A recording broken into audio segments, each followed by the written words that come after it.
Hey guys, welcome to another live show, another live She Knows Arsenal. Make sure you guys are liking the video and subscribing to the channel. And most importantly, getting in the chat and letting me know what you guys are thinking and feeling. The chat is in flames. So yeah. I was like, what are we even going to talk about? Because there really wasn't anything going on. And then boom, the Gunner blog exclusive about Trossard signing a new deal popped up on my timeline, and I thought, all right, so we'll have something to discuss. Leandro Trossard has agreed a new deal at Arsenal. 30-year-old will have a salary increase to reflect his valued role in the squad. Deal not extended, will still run until 2027. So, yeah, I'm not that surprised. I just think that I don't know how many times the club needs to like show you who they are before people actually like take it in. Like it's just such a weird place to be in right now, because when I said the window was over like 3 weeks ago, I meant that shit. Like it was. And it's not because I'm just being negative for negative sake. It's because Arsenal has a pattern of getting into the latter stages of the window. And after they spent whatever was allotted to them, if they need to sell, they usually don't get that done. So we didn't really sell. We're struggling. I told you guys about Fabio Vieira. I told you guys about Kivior, Zinchenko. There's nothing really about him. And so I feel like the enthusiasm around getting another player is waning, and it was all kind of like hanging on Trossard leaving, because they were saying that we needed a winger to go in order for somebody else to come in. Now the door is completely shut because Trossard has signed a new deal. And I really don't feel any type of way. Like it's, I don't know how many times the club needs to show you who they are before you just believe them. I don't get it. And no amount of misplaced anger towards me or other creators that call it out is going to change the fact that the club played you guys again. They played you again. I think cast your mind back to around July 4th, where we started getting the information about Madueke and the initial meltdown about that. There was a lot of people that were, oh my gosh, Madueke is not going to change anything. You guys just need to be patient. He's not going to change any of the plans. We're still going to get a left wing and Eze. Eze is off to Spurs. Now Trossard has signed a new deal. Like, I just don't get it, and I'm seeing some of those same people on Twitter right now. Now they're panicking and, oh my gosh, I'm just so shocked. And it's like, all right, how are you shocked? And how about a fucking apology for you guys calling me everything under the fucking sun, for just telling you guys what was inevitably going to happen based on the patterns of the club in the past. Like, the club usually gets to this point in the window and misses out on something significant that would give us that extra edge. We do just about enough. And so, yeah, Trossard, you guys know I love Trossard. I love Trossard. You'll never hear me say a bad word about Trossard. I think as a squad player, he's been one of our best ever, in terms of the big goals that he scored, in terms of like, his ability to like come up with clutch moments. I will never take that away from him, but we're literally in a position now as a club. If your contract does not run out, there's no way we'll be able to shift you on. It's so rare that we're able to move players on before their contract just runs out. You have to think about the way the summer has kind of manifested anyway. Tomiyasu's contract was terminated, Mascara comes in. Neto leaves, Kepa comes in. Raheem Sterling's loan expires, Madueke comes in. It's Thomas Partey, his contract expires, Zubimendi comes in. Jorginho's contract expires, Norgard comes in. If your contract doesn't end, like, you're safe. The club is not going to be able to move you on. So I think that's a bigger conversation to be had, because we were looking towards maybe Berta coming in and changing things. And to be honest, this might end up being one of our worst sale windows if it continues on in the way that it's going now. And that would say a lot, because Edu's sales also were really, really poor. So yeah, I think that's probably the bigger conversation now, is this club and its inability to move players on is keeping us from being able to go that extra length. But I almost feel like Arsenal are comfortable with that, because they're just like, well, we're competing. It's fine, And this is why the other day when we were having that conversation about how we use these funds, if you have tight owners like the Cronkies that aren't just going to give that additional money to get a Eze, to get a Rodrigo, then the 50 million that you spend on Madueke cannot be spent on Madueke. It needs to be spent on the more important players. The 30 million that you spent on Norgard and Kepa and Mascara needs to be actually utilized for players that are going to change things, and then we sell to get those players. We prioritize backups again. We prioritize a player that doesn't really solve any of our problems, and we're paying the price.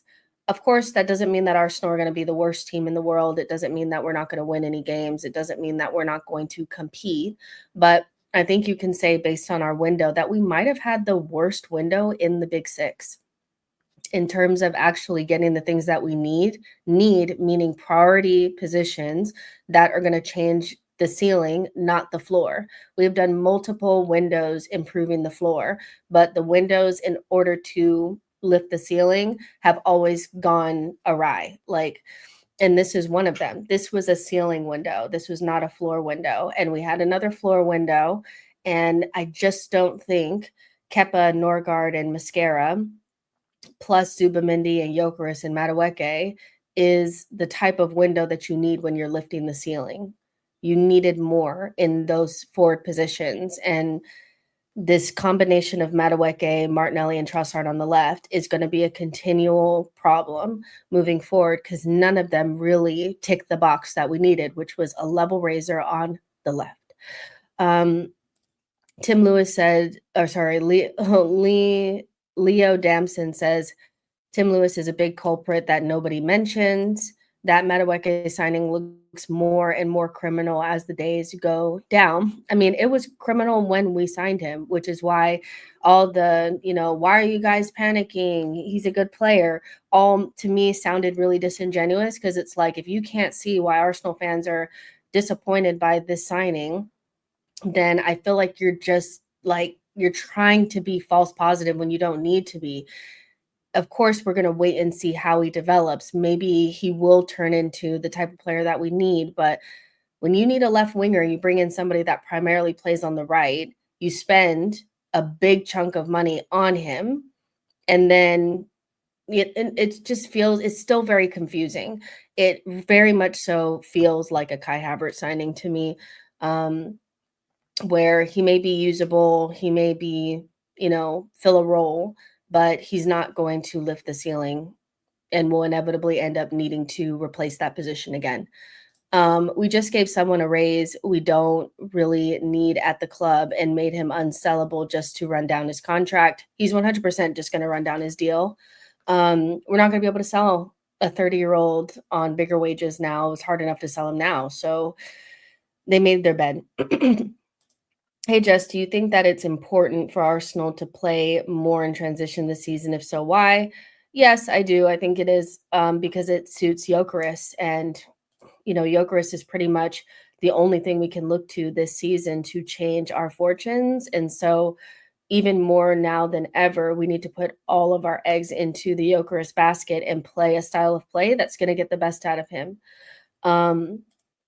Keenan said, "I said Madueke was a terrible signing. We got robbed by Chelsea, 52 million. Trossard, Zinchenko, Vieira, Kivior are all better than Madueke, and we can't get 30 million for any of them." Really starting to question the power dynamics between Berta and Arteta after this news, really questioning. Rude 1 star said, "What's happening, Jess?" Basically, Trossard has signed a new deal. It's confirmed by Gunnerblog. It's not extending the deal. It ends in 2027 like it always was going to, but he's getting a wage increase. So that's pretty much what's happening. Pointless re-signing Trossard was a profitable asset. We could have gotten decent money for him and put that towards a serious left wing or the Eze deal. Now we're persisting with the same left-hand side. Is there anyone within the team who cannot see the inability of Arteta to sign high-performing players? This window has been a roller coaster ride, up, down, not a goosebump in sight, disappointed. We lose one game and it's getting dark, Jess. I mean, we're on the fringes for sure. I think you can sense that there is a collective kind of edging towards pandemonium when it comes to Arsenal. Not just from our fan base, but from rivals in the media. They know that the first sign of trouble, which will be the first loss, will start the spiral, at least online. And so it's right there. You know, if we had lost to Man United, we'd already be in it. Imagine hearing the Trossard news after losing to Man United. I think winning that game has kind of just pushed the inevitable forward. But I just don't see a world where it doesn't get dark once we lose a game or two, because it's I just don't sense that there's a calm around Arsenal. There's a lot of pressure. The window hasn't been as good as it could have been. There's questions around Gyökeres already. Like, there's just a lot going on, you know? So, yeah, first loss, and it's all hell's gonna break loose for sure. So definitely as a dispersed Jess, definitely for sure. It's like damn near done. All Crystal Palace has to do is find the replacement, and he's going there. Um, I always thought Arsenal buying players like Madueke and Havertz from Chelsea should be investigated. Reasons, the prize, and the club, Chelsea. I mean, I just don't see how the connection to those 2 signings just go beyond them coming from Chelsea. I think the pain of giving our rivals money to reinvest and close the gap on us is a big enough reason not to make those signings, but they both have come in windows where the Cronkies have given Arteta and the sporting director 200 million to spend, and we did all the backfill, bought one big signing. Our big signing was, well, you could actually consider Zubimendi and Gyökeres our big signings, but just for the sake of the argument, we got the big signing in Gyökeres, just like we got the big signing in Declan Rice a couple summers ago. And then we did this weird thing and got this expensive Chelsea player that doesn't even naturally play the position that they're meant to come in to play, because Havertz was meant to come in and play left center mid after Xhaka had left. And it was just so confusing. And a couple years on, I don't see it as a good signing. I see it as still a confusing signing to have signed Kai Havertz when you had 65 million to spend. You could have gotten anyone. You were in a very good position where everybody viewed us as the best young project in Europe. You could have got Xavi Simons, you could have gotten Kudus, you could have gotten a left center mid if you really wanted to, and you chose not to, and you chose to do this.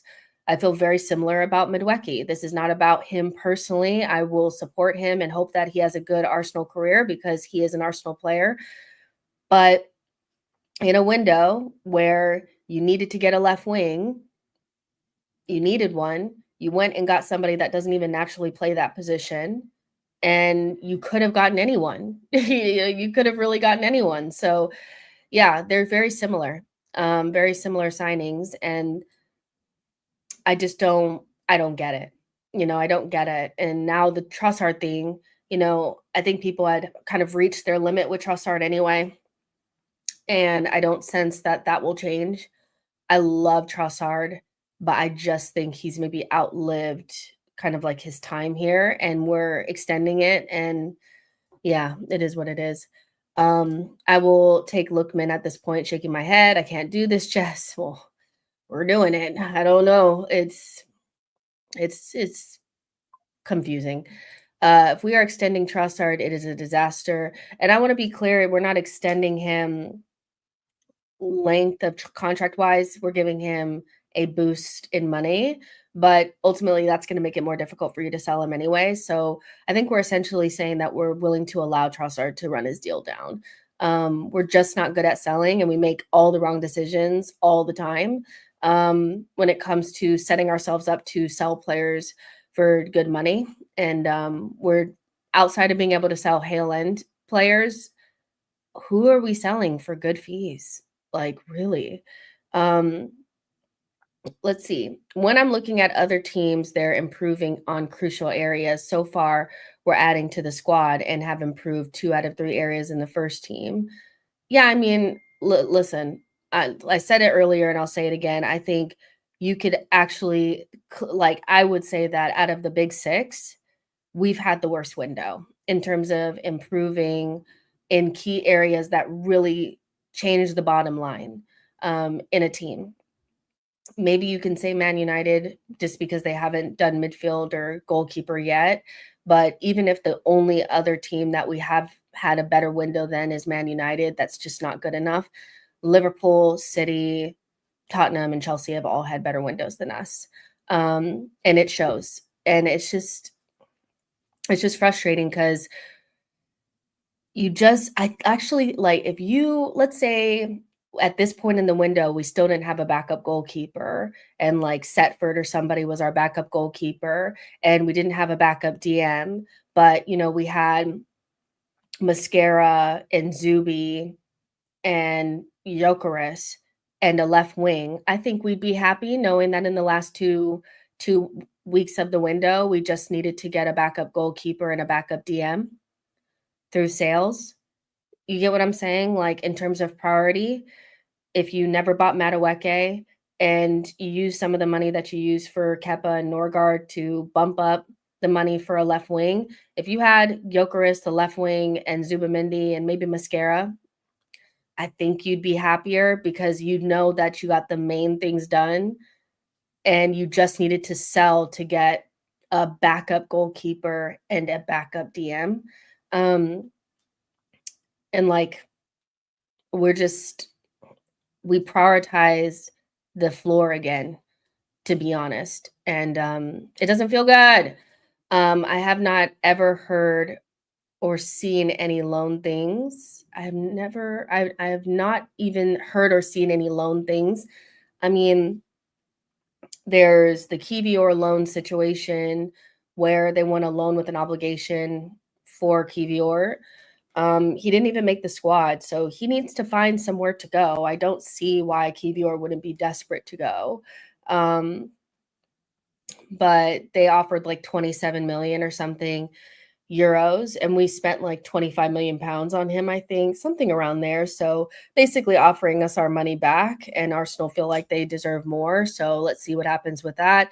No word on Zinni whatsoever. Trossard just signed a new deal, so he's not leaving. And then so essentially it's just Sambi and Vieira that they cannot seem to move on. It's crazy.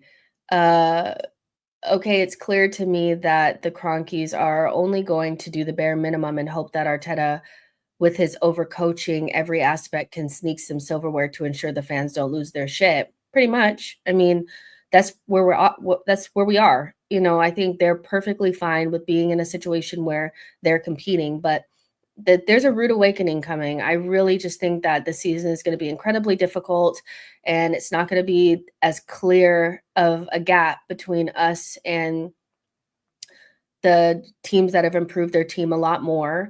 And, it's just not going to be that easy, So if for some reason we finish 4th, 5th, I don't feel bad because you've set us up poorly. Um, what do you think happened with Rodrigo and Eze rumors? Were they real or tried to be briefed with bad intent? I don't actually understand why they do these briefings, only to know that at some point we'll learn that they're not coming true. But it does feel like sometimes they put things out there to calm the fans down.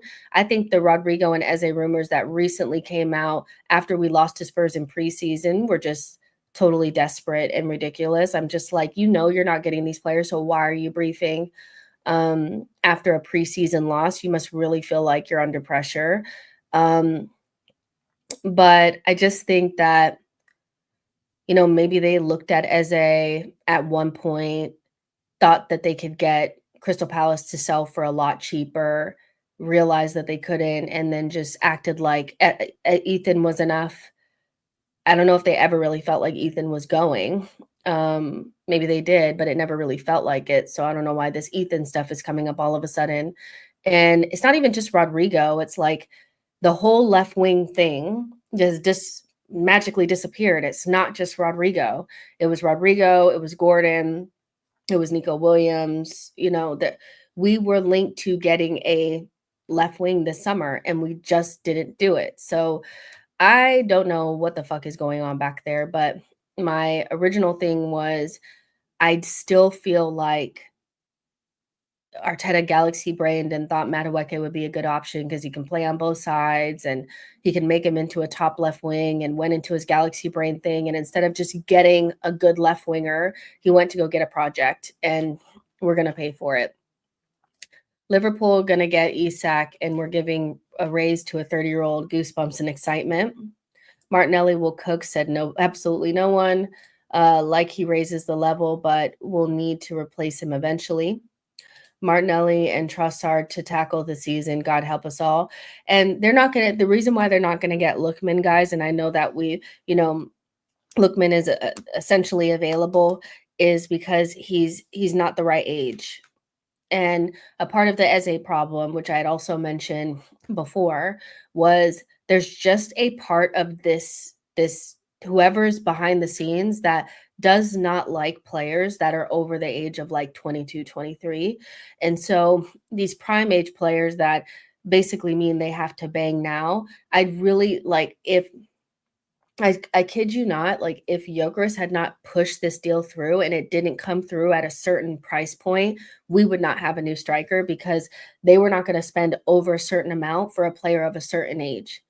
Because essentially what we were asking them to do was to buy Gyökeres at 27, Eze at 27. I think Lookman is also around that same age as well. Arsenal do not like to buy prime age players for prime age prices. So I think with Lookman and with Eze, they also just looked at it and said, well, we don't want an old squad. So, because the old squad has to deliver today. As long as you have a young team, then you can always say that it's for the future and always be reaching for the stars and shit. So, yeah, they were never going to get Lookman. They'd rather just, if they're going to have an old winger, they're just going to re-sign Trossard.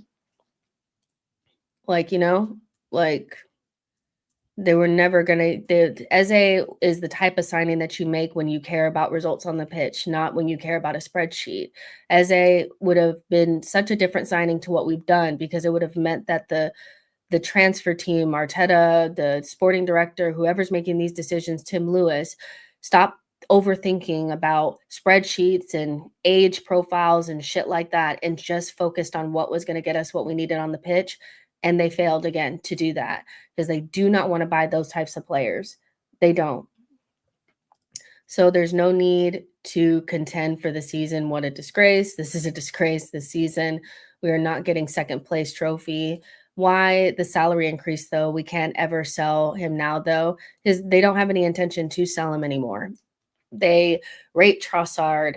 And this is the thing, it's like they really do rate our attack. And that scares me, because we don't and they do. Just like the club really rates Mikel, and the rest of us are sitting here like, you don't have any concerns about him at all. They think this attack is really, really good. And they think if the perfect scenario comes about, that we'll be fine, and with Trossard, it's just they value him as probably higher than we do. And so he had a low wage and they want to almost um show him that his value in the squad is a lot more than what he's being paid. And that's pretty much all it is. But I think when we look at our team, I feel like we see a completely different team than what they see. And I think that's what scares me. It's because I'm like, I don't know. Maybe it's because they're the people in the room. So there's an argument to be like, yeah, well, they're the experts. So of course they know. But I'm like, yeah, but surely they see that having 3 left wing options that don't really lift the levels is a problem. I don't know. And you think the people in the chat know more about footy than those people? Well, this is what I'm saying. I'm like, they clearly know more, but also this group of people have not been able to figure out a way to win a major trophy. This group of people have went trophyless for 5 years. So it's like, yeah, they may know a lot, but they may know more than us, but that doesn't mean that they're doing everything right. Because if you're doing things right, you'd actually be winning, because that is, that's kind of how you determine whether or not you're doing well enough in football. It's not the spreadsheet and how much money you're making and your sponsorships. It's how many trophies have you won. And so you can throw that and you guys think you know better, but ultimately you're not winning. So I can discern that whether I can figure it out or not, that you're not doing enough or the right things because we're not winning. So our results don't back up them knowing better. They know more than us, but amongst football circles, they are bad. All I know is a creative, skillful 10 goal left winger.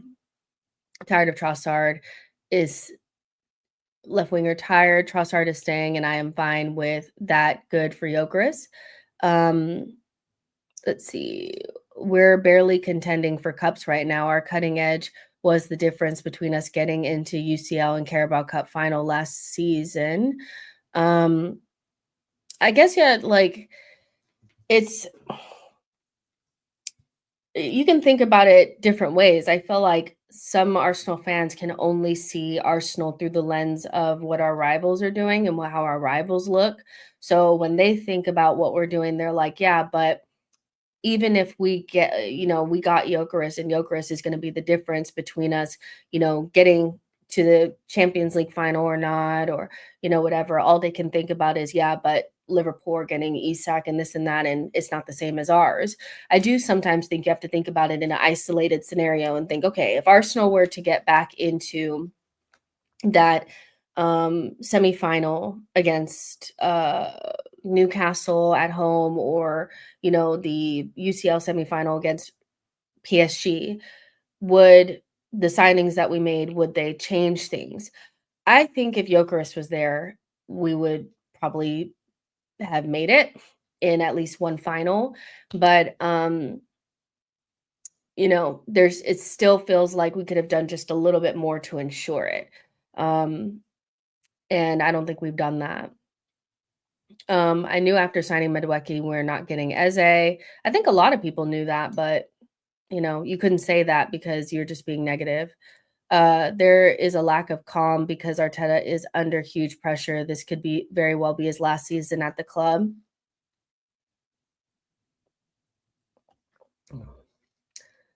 Conversations will be had. I think obviously they're briefing us that there's no pressure on Mikel inside the club, but if it gets toxic enough, maybe he will go. But I just don't see how, we can continue on without even considering the manager as being the maybe the common denominator. So if we don't win anything, conversations will definitely be had. I just don't see how the club could justify keeping him in unless we made it to all the finals and lost to the best team in the world in every single one of those finals by minimal margins, I don't see how you justify going another season trophyless. Love flows from life or love from Ife, sorry. Thank you so much for your super chat. Says this could be Arteta's last season, which I want. I don't have a dog in the fight. Uh, I, I don't have a dog in the fight. You guys, if you guys are new here, like and subscribe. But if you're not new, you know how I feel about the Mikel situation. I could move on knowing that, you know, he's he's done all he can and move on to a new manager and feel perfectly fine with that. Jonathan says if Arteta makes top 4, he's going nowhere. If he doesn't win CL or Premier League, he will go. We will protest. The manager is under no pressure internally. The only way he leaves is through fan actions. And that's what I'm saying. Like, if the fans actually show that they're upset, then it could happen. But it would take a lot because I know some fans are so afraid to go back into Emery and the end of Wenger. And so I think they're really cautious and scared to go into a new era with another manager, and to also, like, what does it look like to break that all apart? But sometimes you got to go through some shit to get to the other side, and I just don't understand why we would just continue on, but that's just me. Let's see. Zero drive from these owners to win. It has to come from the fans because they will never demand it. And fans do need to demand more, I think so, but it just doesn't help when you say simple things like Arteta needs to win trophies and you have a bunch of fans coming out saying things like, yeah, well, do you remember where we were? And, you don't have any God-given right to win anything. And look at where we were a couple years ago. How could you demand? It's like, all right, we're not on the same page. Takun, thank you so much for your super chat. Takun says Arsenal are guaranteed top 4, so he's going nowhere. We better be guaranteed top 4. That's all I'm going to say. We have an amazing squad. All Arteta needs is a change of tactics. I wouldn't say an amazing squad, but we have a very good squad. Without Arteta overcoaching and coaching them into, like, without Arteta, I guess, performing as good as he can, this team cannot win. It just does not have enough firepower to me to win.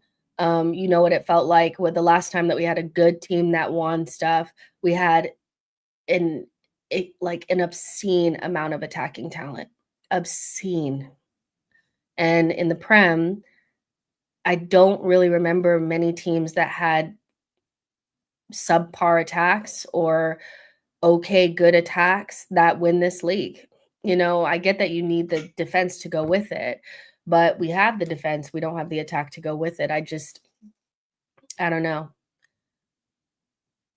Look at the last couple of teams that have won the league. Whether you like them or not, whether you rate that team, they usually have kind of like a disgusting amount of attacking talent.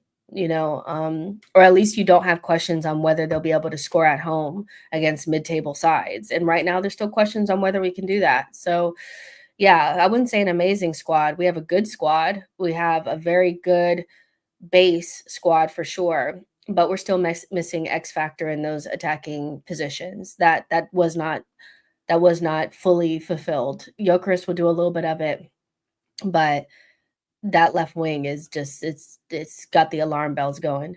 The people who had doubts whether our transfer window was done, you got your answer. They went with the safe option once again, not surprised. Only way we cash in on Tross at this point is if we win a trophy this season and the team gets a team to overpay. Takun says, watch Trossard be PR like a new signing. It won't be Trossard, it'll be Jesus. I don't see a world where they'll be able to PR Trossard as a new signing, because it's not a big new deal. It's just adding a couple of dollars on his paycheck, but it'll be Jesus. That'll be the one when we get around September time and he's back in training. that'll be like a new signing. That will be it. I already see people will. I think I saw somebody today saying that Jesus it would excites them more as a left wing, potential left wing, for us than anybody on the market. And I just thought it's dark. It is so dark. If in 2025, after like 2 or 3 knee surgeries, like you're still thinking that Jesus is the answer. A lot of that is on the club, though. We would have fully forgotten about Jesus and been packing his bags if we had bought like Rodrigo or somebody like that. But the fans still falling for it is just it's crazy. Both his knees are gone. Jess, I know you love Odegaard, but would you have sold him for Eze? No, because I would have required the club, like we should all require the club, to bring in good players and keep our other good players. We should not have a one in, one out policy. And you'd still be in a situation where if Eze got injured, or he went through a bad run of form or whatever, that you would have no creativity in your team. So no, I would not sell Odegaard to get Eze. We should not have to sell our better players to bring in other good players. That is our major problem. It's just we should not be in that situation. We signed 6 players, only 2 are starters. We have not signed level raisers. Shocks me. We had 2 months of a window and we're still yet to sell anybody. It's really bad. It's crazy. It's crazy. But if we don't start, I mean, it's not even like we're not even if we're if we sell, it's over. We're not going to buy anybody. So if we sell from here, it's just going to be about getting a couple pennies in. Like they're not desperate to bring other people in. I was looking to see Olivia won PFA Young Player of the Year, which is great.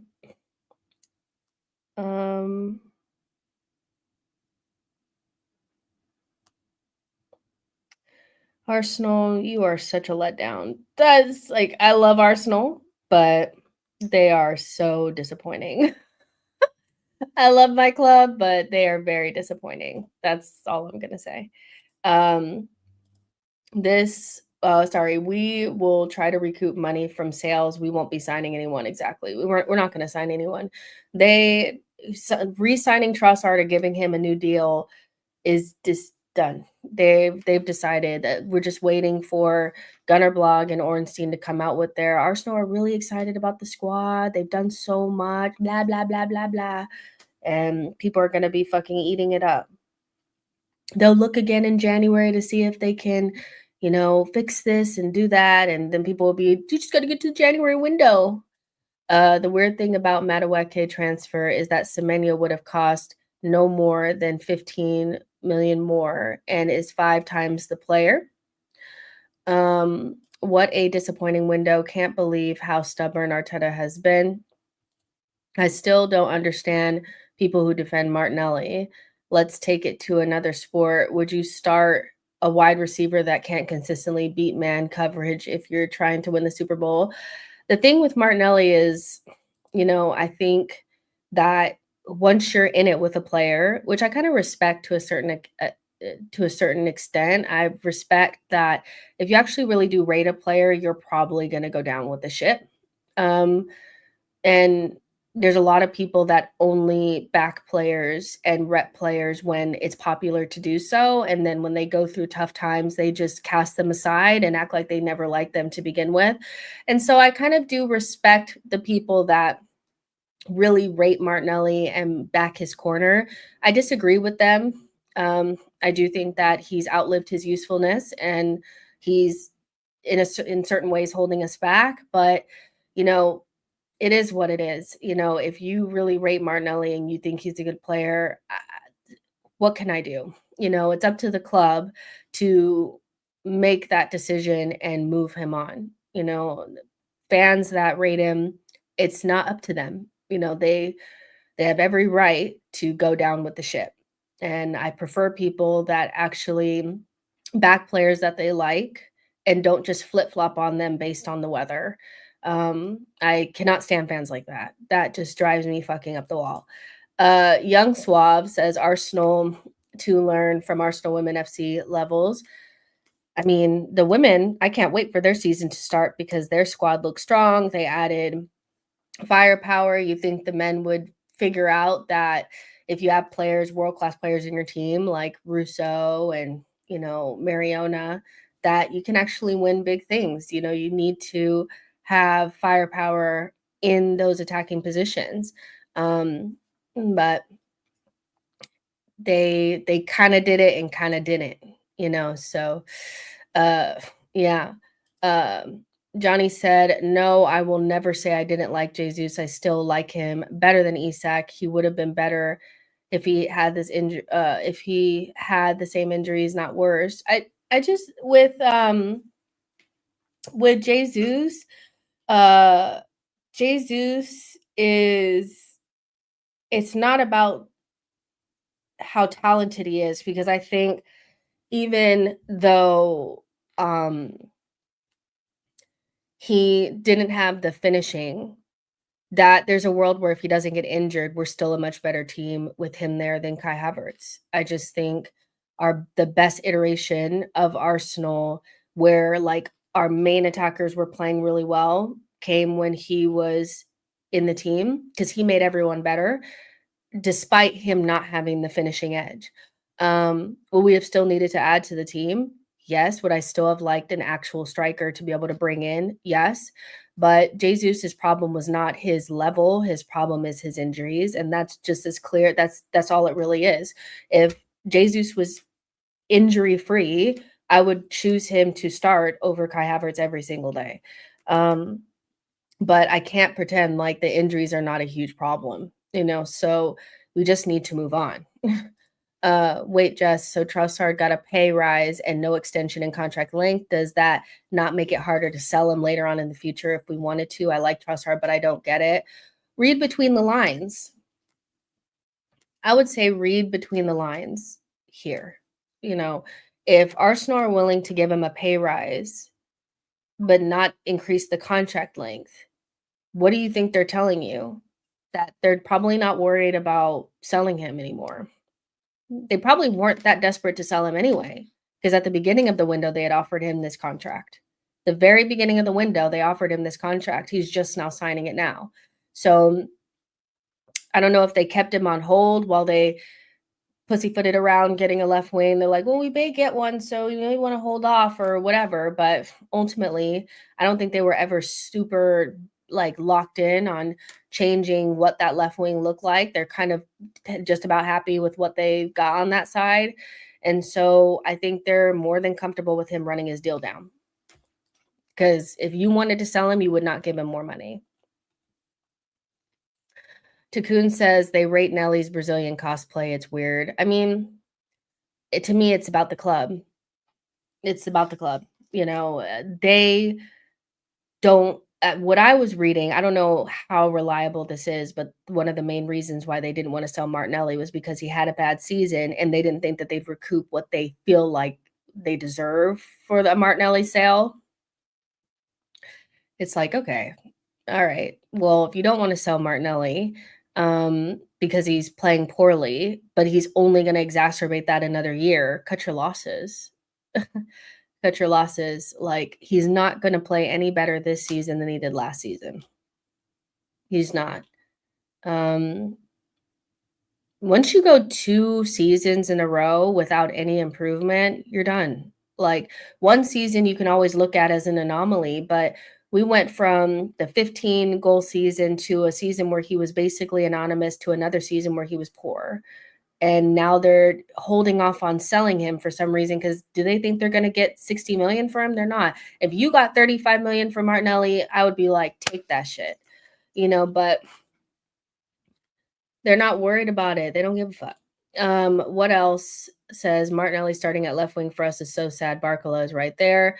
I would rather keep Trossard and sell Martinelli, but guess what? They're both staying and we're getting no one else. Same old Arsenal. Reece Nelson is still here, by the way. That's in 2025, Reece Nelson being here, Sambi Lokonga being here. It's dark. I'm failing to see the logic. Sorry, I'm having a little issue here. I'm failing to see the logic on these left-hand side signings. Surely, given the last 2 seasons, they should have been more proactive. This is what I'm saying, like, Arteta he boggles the mind because he's the manager and he's watching us shovel the ball down to the right-hand side and completely avoiding the left for multiple seasons now and doesn't seem even remotely worried about it whatsoever. He's doubling down on it, if not anything else. And he buys a right wing instead of a left wing, and now is playing him on the left wing. And now he has basically just Saka for the right and a 15-year-old and Madueke, kind of, but then he has these 3 other options for the left. The left is just a shambles. Like the left, just everything we've done there from left back to left center mid to left wing has shown me all I need to know about Mikel. That left side, in every single position that exists on that side, is a complete mystery and a mess. Left back is, if we didn't have Miles Lewis Skelly last season, we would have been in hell. Like that left back, continuously buying left backs, continuously buying left backs, continuously buying left backs. We rarely go through a summer window without having to address that position. And it's still odd. It feels like the only person that could play it in the way that it was meant to be played really was Zinchenko. And he's fallen off a cliff so far that you can't even see him anymore. Left center mid, don't get me started. And then left wing. What is wrong with the left wing? Was it really just Xhaka holding it together this whole time? Like, what the fuck? The left side is just, it grosses me out. Are we saying it's Arteta deciding who to buy and let go? We know he wanted Sesko. I mean, are you trying to insinuate that he has no control over the players coming in and out? Because there's many examples of the Ornsteins and the Gunner blogs and the Charles Wattses saying that Arteta pushed for certain signings. So yeah, I would imagine that Arteta has a good say in who we're getting and who we're not. And yes, he did want Sesko, but the only reason why he didn't end up with Sesko is because we couldn't agree the deal. Had we been able to agree the deal, Sesko would be an Arsenal player right now. So he absolutely has a say in who comes and who stays. So let's not even try to remove him from the decision making. Is it all him? No, it's not. I think that guy with that cul-de-sac in it on his head, Tim Lewis, is probably a big villain in the story. I think he's probably, because he's keeping the Cronkies powder dry. He's the one that has no football experience but is making football decisions based on a fucking spreadsheet in his calculator. So I think he definitely has a big role to play here. And then the sporting director obviously has a job he has a role in it. And then the recruitment team. So it's not just Mikel, but it's not Mikel. And I'm tired of people trying to insinuate that he has no role to play when shit doesn't go right. He pushed for Madueke, guys. Get that through your head. Like, his hairline is to blame. This is turning into tinfoil hat time. Come on. Arteta chose not to pursue Eze as he was not prepared to drop Odegaard. His personal bias is more important to him than Arsenal Football Club, and I'm absolutely sick of it. It actually wasn't Arteta that decided not to get Eze. He decided to get Madueke, but he also did want Eze. He pushed for Eze, and it actually wasn't Arteta that decided that he didn't understand where Eze would play. It was the other people in the room that decided that they didn't understand why would we get a 27-year-old if we have Ethan, why would we buy Eze? Arteta wanted Eze. That's the sad part about it is I know people are trying to make it into an Odegaard thing, but it's not. Arteta wanted Eze. He wanted him. It was the Tim Lewis types that are looking at it and they're like, yeah, but you have Ethan, so why would you need Eze? Why would we spend a 68 million on a 27-year-old? He's too old. He's above that that age bracket that we're looking at.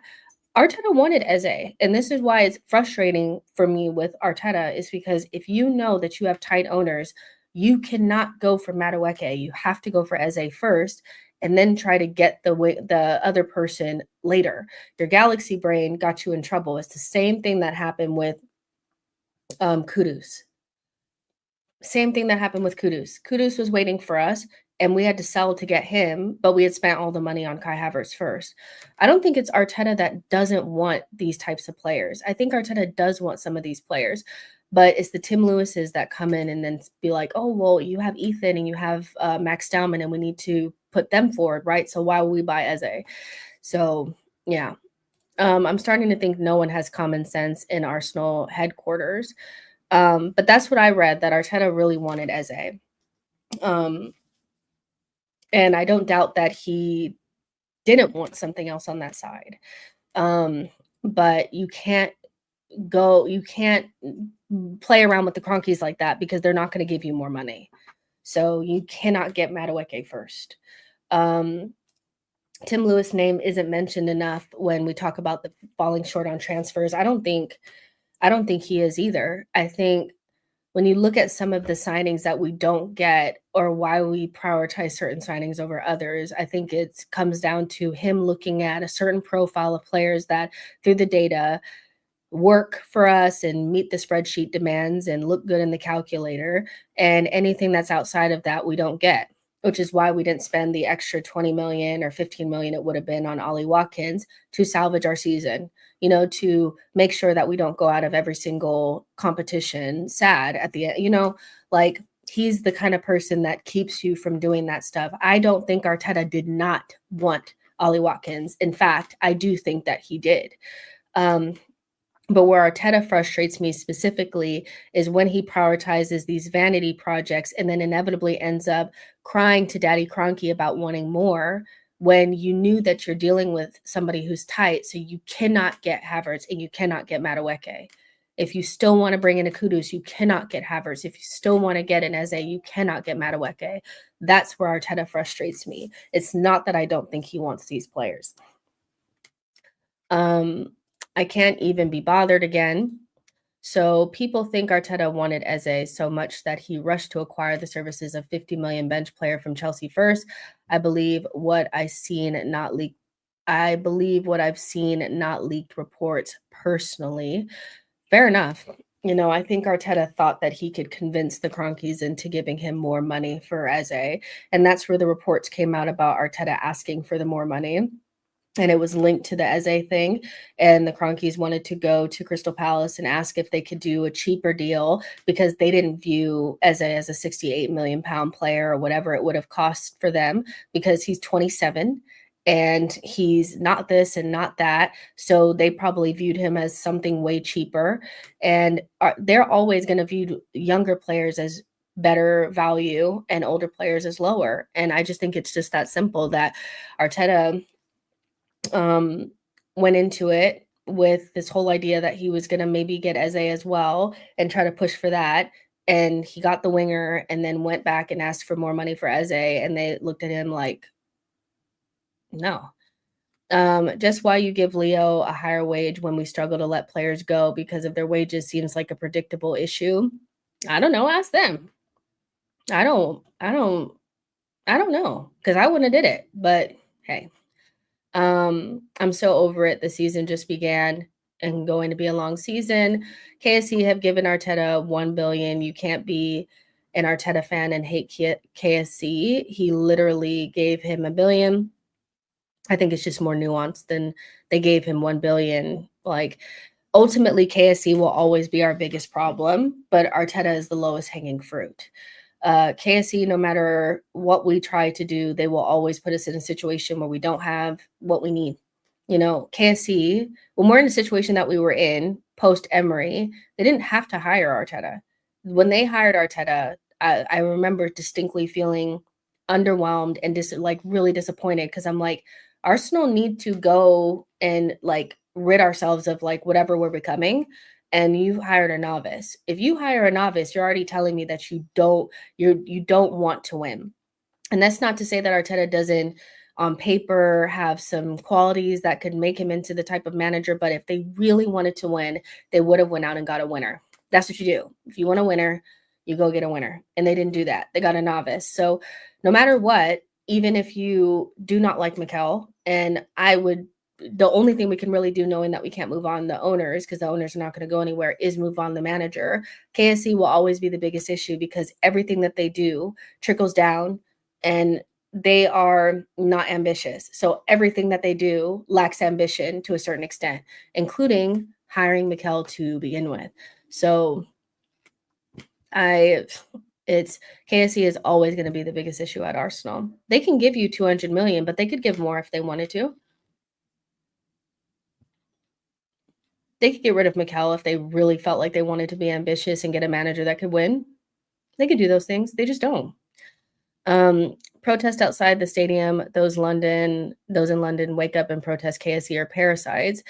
But if we want to change, knowing that the ownership is not going to change at all, we have to keep changing the manager until we get one that can win us things. And that's essentially the position that we're in right now. To be fair to Trossard, his contributions since he's joined should have yielded trophies. Trossard is not the problem. He didn't keep us from doing nothing. When Trossard came in post World Cup, he kept us from looking any different when Jesus was out. Like, hello? Do you guys not remember how good Trossard was when he first came in? He was so good when he first came in. Hello? Like, man, Trossard has not kept us from doing anything. If anything, he's kept us from failing further. Like, Trossard, you will never hear me say a bad word about him. He has lived the squad player life, and he was only meant to be a stopgap, and he's ended up being a longer-term person because Arsenal is unserious, and I'm not going to blame him for that. They refused to buy 60 million in one go. Isak, and gave Arteta 13 million a season. Havertz. Well, why do you think that is? Arteta did not want Isak. Why do you think we did not get Isak? And this is what I'm saying. I'm like, the Tim Lewis, Garlic, these guys, whoever's back there making footballing decisions with no football brain, are the ones that tell you that Isak is such a big, he's such a big risk. He only scored 4 goals. He's in a different league. 70 million, is he really worth that? Our data says that he's worth about half of that. I don't really think that this is the right way to go, but we'll give Arteta 65 million for Havertz because he's prem proven. He's coming from Chelsea, who's going to give them a good, cheap deal in terms of being able to only pay 2 pennies up front. That's the problem that we have. It's all this is about penny pinching, overusage of data, being so afraid to make another Pepe mistake that you don't want to buy people from outside the league of a certain age, of a certain profile. Like, all of that comes from those people, and Arteta exacerbates it with his vanity projects. Let's see. Our data has been wrong every time. I hate the data stuff. I know that everybody uses data. Everyone uses data, but I feel like the way that we use it is juvenile. Like, I could do that. I could go into Squawka or whatever the fuck and type in, I want a 23-year-old left winger that da da da da, and it would pop out, and I would get those same answers that they got. Let's see. I miss the days where we had actual scouts down there, Francis Cachigal, finding the real gems. I heard Noni deal was spread over 5 years, basically 10 million a year. And I can't confirm that, and I don't know if that's true, but the literal reason why we deal with Chelsea is because they will give us good terms. They get so much money from sales that they're not worried about getting so much up front. So if they can get a dumbass club like Arsenal to agree to 50 something or 60 million or whatever, and then they could just get 10 million every year, they're shitting in high cotton right now. So, at the end of the day, the Noni deal may have just come down to, we only want to spend this amount, and we only have this much up front. So you need to pick somebody from Chelsea. Fuck. Um, I hate the data-driven scouting system. It should be actual scouts combined with data. I feel so bad for Timber, Gabrielle, Saliba Rice, genuine world-class players who play for a manager who can't talent profile attackers and will ultimately win nothing with the club. Such a waste. I think I would have less of a problem with the lack of attacking like recruitment if we played a style of football consistently that platformed the players that we have currently to the best of their ability. Because as much as I feel like we need new players, I really cannot turn a blind eye to the fact that so many of our attackers look so much worse than they did a couple of years ago. And of course, like some of it may have just been like, I think Arteta did a really good job early on of coaching Martinelli up.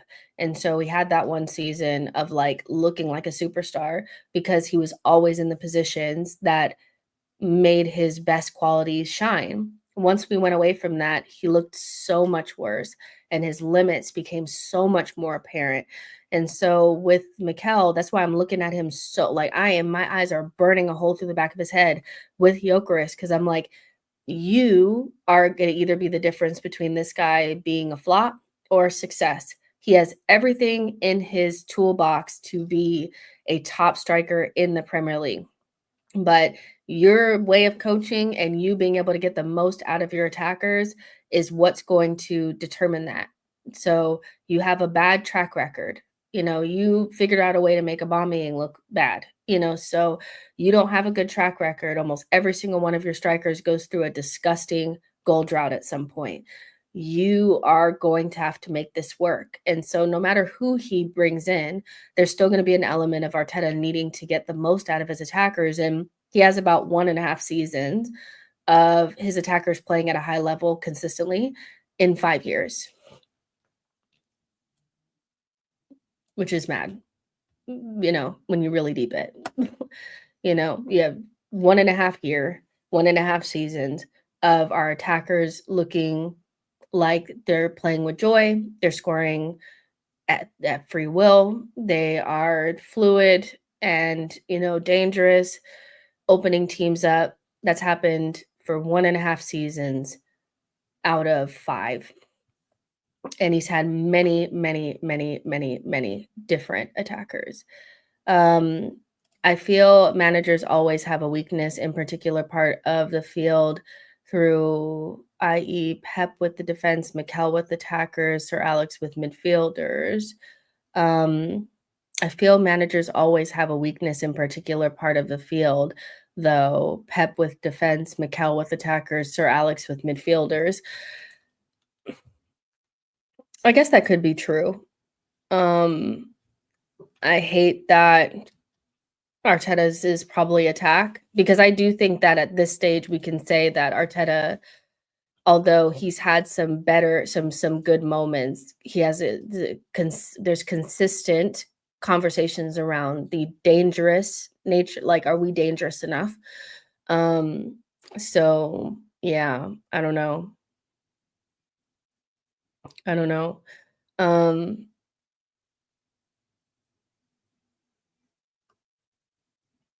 Yeah, and Arteta's first full season for, there's people that are saying that Aubameyang scored 20 goals under Mikel. I could be wrong, but I feel like the 19-20 season was Arteta's first season with Arsenal. And yes, he scored 22 goals in that season, but the next season he scored 10 in 29 games. So yeah, and I remember living through it. Aubameyang did not look good in that last season. So, you can give him the 22 goals that he scored. Half of that time was with Emery, but I can't really. I don't know. Maybe how many attackers have looked good under Mikel for a consistent amount of years? Answer that. I feel like he doesn't get enough credit for having the sides that have scored the most goals in the club's history back to back with barely any investment. I think he does get enough credit for that.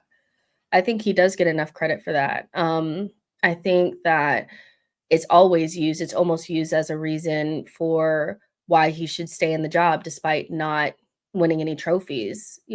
Basically the records that he's broken are the reasons why he's staying in the job despite not winning anything. So, I actually think he does get more than enough credit for that. His top 6 record, us scoring the 91 goals.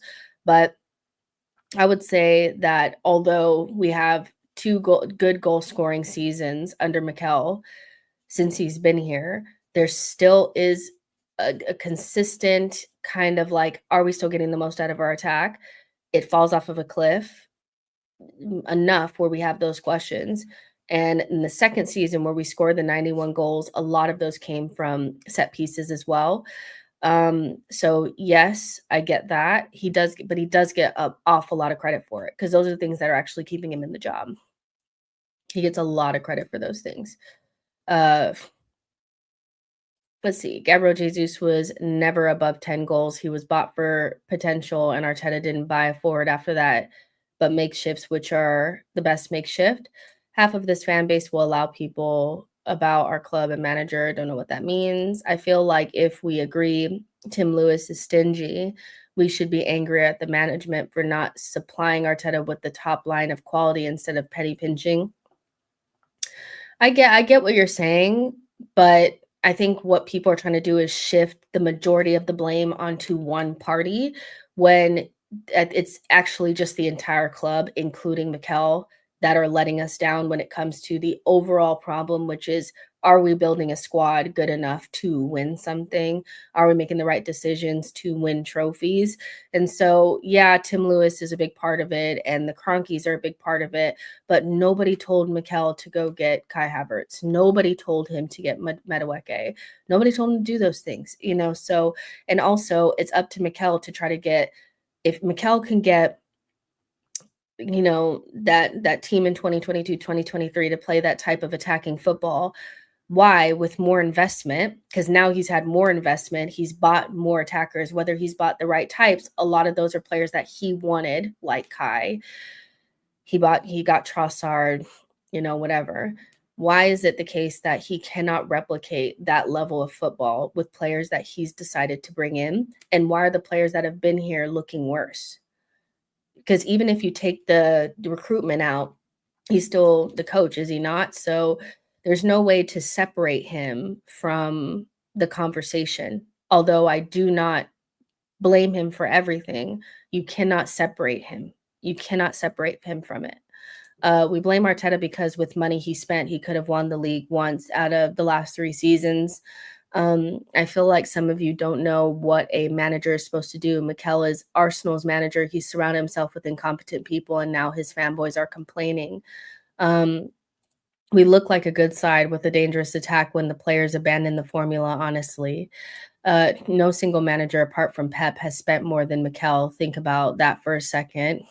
Jess Mikel is also to blame along with the management. He gave Nelson 100K per week. Now we can't sell him.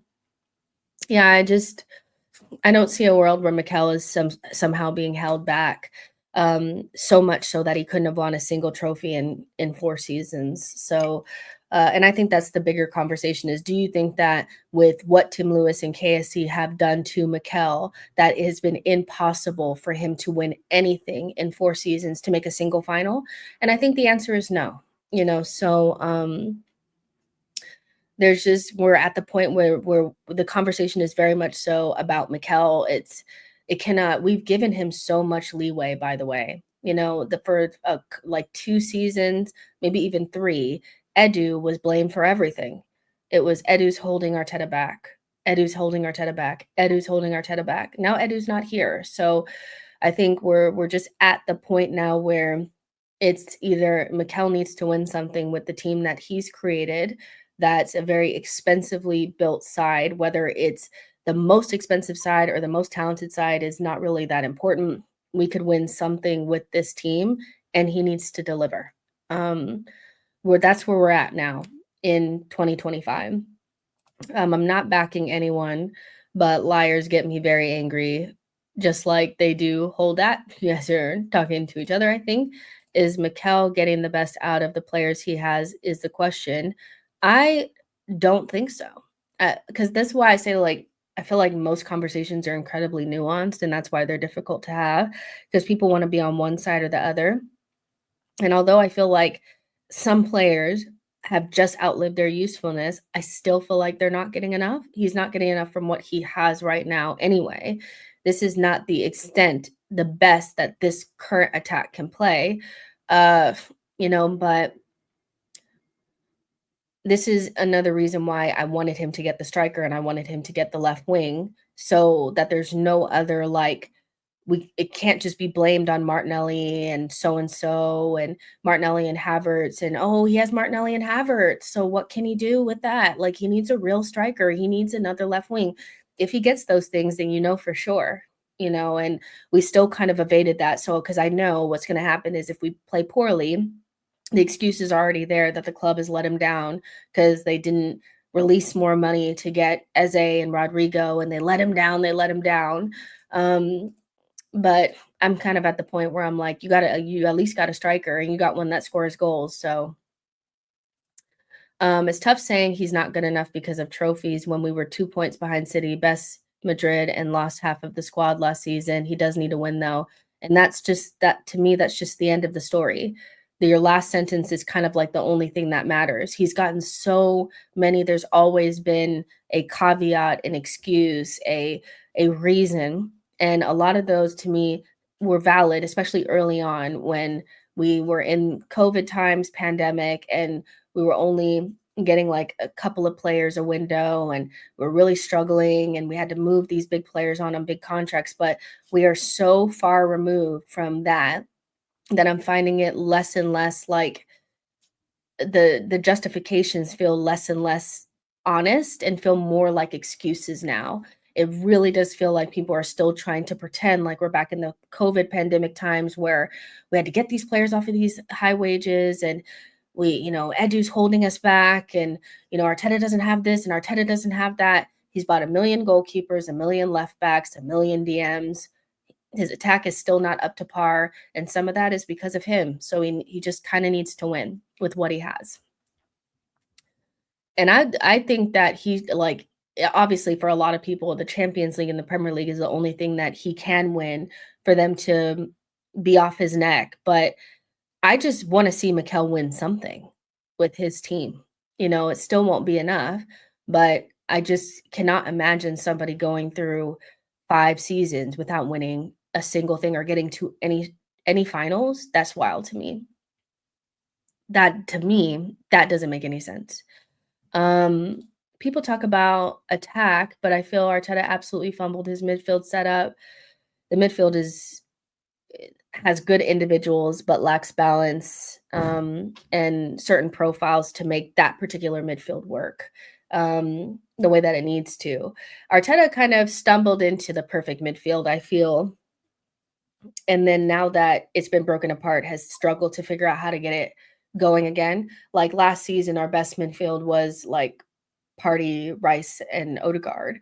But there was always an element of it that still felt insufficient or like it didn't flow as well as it could have. I don't know. I agree with that, but because our midfield is what it is, Arsenal and Chill, and I see that there is almost like a doubling and tripling down on this style of midfield where we have 1-6 and these 2-8s, and it's not really the type of midfield that's going to produce as many goals as probably we want or is not as maybe attacking and creative as we would want. That's why I'm so staunch on the attack needing to change because we quite literally need the type of attackers that you can give them the ball and them create magic. And I don't think we have that. I think the type of attackers that we have are going to need a lot of assistance from their midfield, meaning the ball put on a plate, them scoring lots of goals for them. It's basically almost like a carry job when you have certain attackers that are like they can't even beat their man. So the midfield is the type of midfield that needs almost like the Lewandowski, Lamine Yamal, Rafinha type attack in front of them, where none of them are hitting 10 assists and 10 goals. Not a Pedri, not a Dani Olmo. Even look at like PSG, the Vitinhas and the Fabian Ruizes and them, they're not getting 10 goals and 10 assists. They're not having to score 15 goals because their attack scores 50 goals on their own. The attacking group scores 50 goals on their own. We need that if this is the type of midfield we're going to have. If we're going to have that workhorse midfield, that's what we need, and we don't have that. We do not have that. I told you guys earlier when I did the math that our wingers are going to have to be able to score like 15 goals each, and the striker is going to have to score 20 in order for us to get to where we want to go. Because we're going to get assistance from set pieces, we're going to get assistance from certain things, but that group needs to be able to pretty much do what they're meant to be doing, which is scoring goals. And I don't see it right now for them to do it.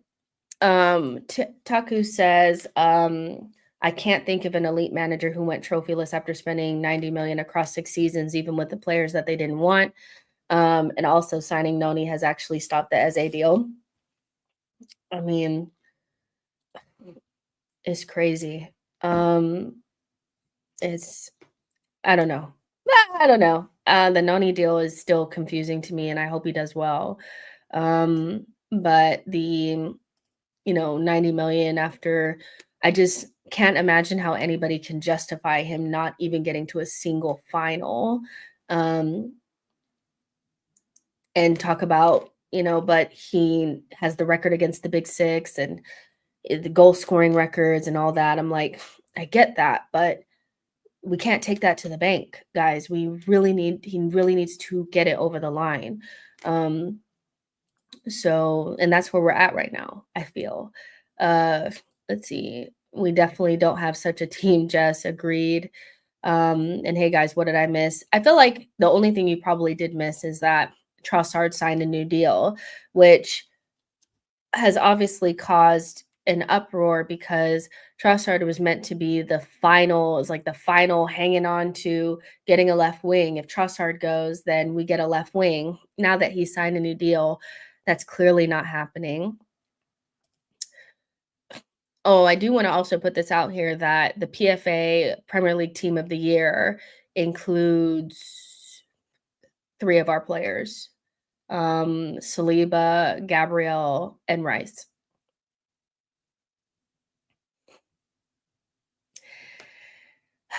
Our center back pairing is so fucking crazy. Why? They're not going to win anything here without the attack that matches them. It's so crazy. Uh-huh.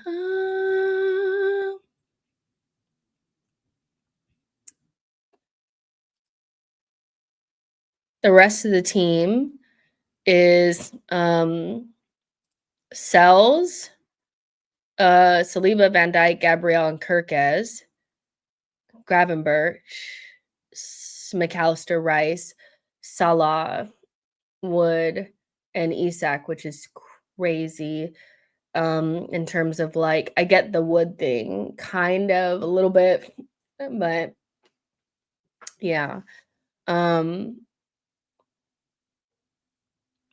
Yeah, Saliba and Gabriel and Rice had crazy seasons last season to me. So, yeah.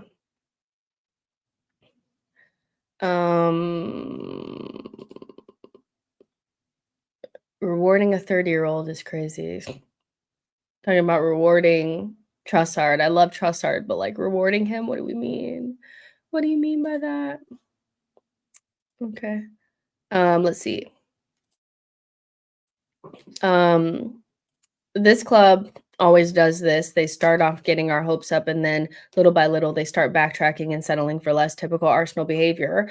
And this is why, like, because we all kind of know this is why I don't really understand why people have such a difficulty when people say it and it's not their friends, and then they like attack, and they're like, just wait till the window ends. You're just being negative for negative sake. You're just always complaining. And it's like, I'm not really complaining. It's just obvious that our window was over once we got done with Gyökeres. When They kept saying that we were going to approach Crystal Palace, and it never happened. It just became obvious that we weren't going to get Eze. Like, and you're allowed to be disappointed about that. Like, you're allowed to be disappointed that we did not do all the things that we were supposed to do. And it was a very obvious assignment. You just needed to get a striker and a left wing. That's it.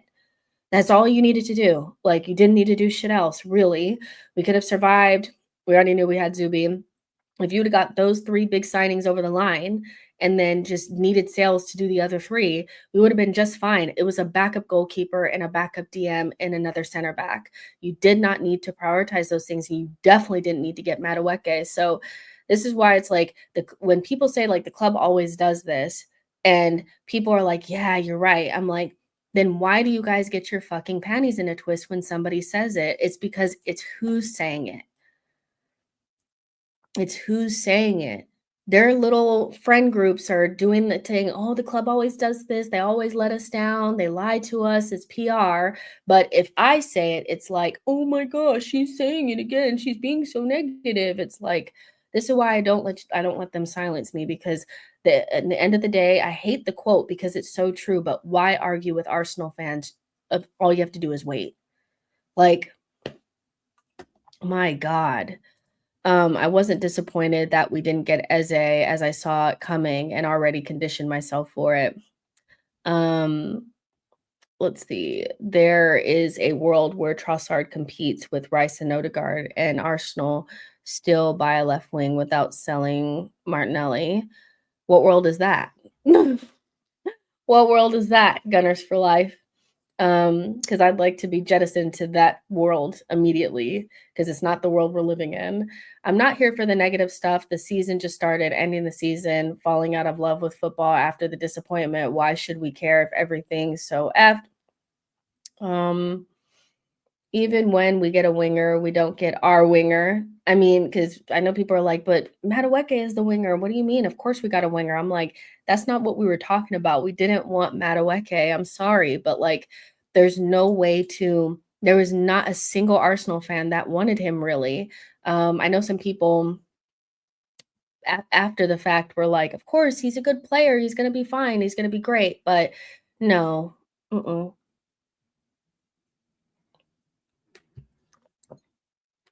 Somebody said the Trossard deal is a legacy from a big cock up from Edu.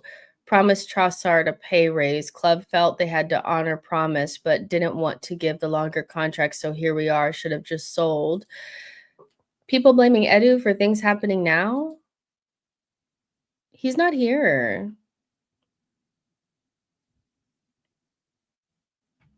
What?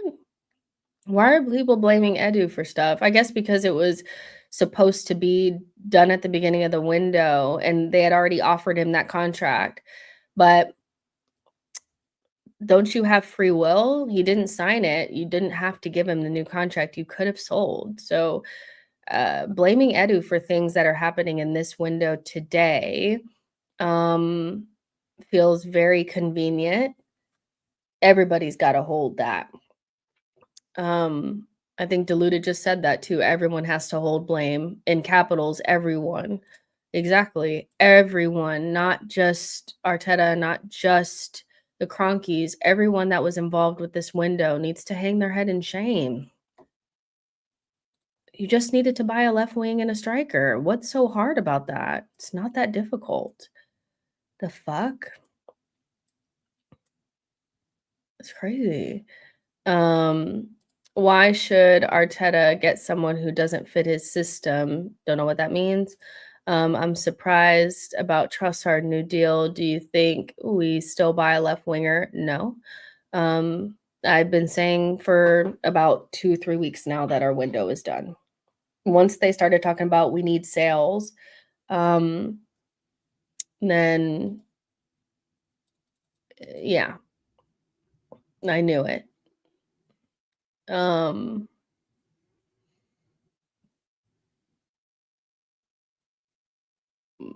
I see Isak's statement, because you guys are asking me about it.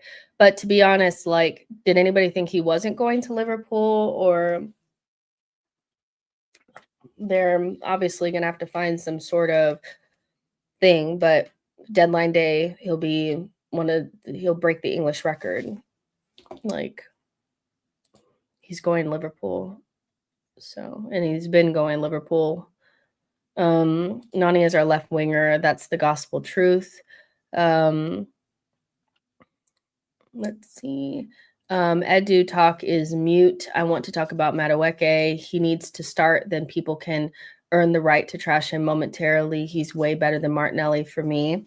It's interesting with the Madueke thing because there's a world where I do feel like he's better than Martinelli, but I actually don't think that that's very hard to do. But if you bought him to be some sort of left wing, then I need to see him starting games at left wing. This, kind of, I don't know what they're doing with Martinelli, but it feels very much like, I don't know if they don't want to hurt his feelings or, I don't know why they love him so much that they can't just drop him. But it's like you spent 50 million on a player that we did not really need. And you guys are talking about how you view him as a tier 1 player and, you think you can make him into a really good left wing. Do it then. Do it. I don't want to see him on the bench. I could understand the game against Man United just a little bit because of but Martinelli's a good defender and all that, but we're playing Leeds at home this weekend. Sorry, but yeah, he's going to need to start. I would like to see him start with Calafiori and let's start building relationships because Martinelli doesn't have a relationship with anybody on that pitch. He has no relationship with anybody on that pitch. So yeah, Arsenal competed against Man United's checkbook, ref, and media bias by taking market opportunities, unearthed the right gems. Arteta got Madueke before a left winger. He can't blame anyone now. Start Noni. Anfield will be a fun 3 for Ars. So we're gonna have 3 left wings, and we need none of them. This is. How many times have we ended up with an overabundance in a certain position, but none of them meet the requirement? Left back kind of felt like that last season where once Calafiori got injured, there really wasn't anybody. It's like Kivior's not good enough to play there. You really don't want Zinchenko playing. Tierney is here. This just happens a lot. Let's see. Liverpool is going to eat us at Anfield. I don't think they'll eat us. Again, I don't really worry about us in the big games. I worry about us in the games, like, oddly enough, against Leeds. I think that's where we're going to see. We could actually stand to lose a couple more games against the Big Six, but win 3 or 4 more games against those mid-table and low-level teams and do much better in the season. This Big Six record is great, but if you can't beat the small teams, it doesn't really matter. It's like, as long as you beat the big teams at your spot and you don't lose to them away, most of the time you're just fine. That's always been the formula. But we have to beat everybody home and away now because it's guaranteed that we drop points to West Ham at home, so I really don't care what happens at Anfield. It's as long as we're meant to lose. We're meant to go to Liverpool and lose. We're not meant to lose to fucking Bournemouth at home, and that's all that matters to me. Let's see. Pally says, just burned all my kits. I'm free. I hope you did not do that. I know you didn't. Black Mamba Tube says, Saka has Odegaard and Ben White. Who does Martinelli have on the left side? Calafiori and Rice. I kind of understand what you're saying, but it's really not other people's fault that he can't hit through the ball, that he misses wide open opportunities, he can't beat his man. Those are individual problems. I understand that there's a structural problem on that side that hurts him, but we're at the point now where he quite literally can't do anything. So individually, let's see. Man City will batter us as well. Yeah, I don't think the big games we're gonna struggle with as much. Um, I want Jurgen Klopp as our manager. He's been out of management for 3 years. Slot's doing well, serious ownership tries. We'll never get Klopp. He'll never manage anybody else in the Premier League. Um, but I hear what you're saying. Jess, are you confident you will finish above City or Liverpool? Be honest, Jess, and do you think finishing third with no trophy will change Arteta's future?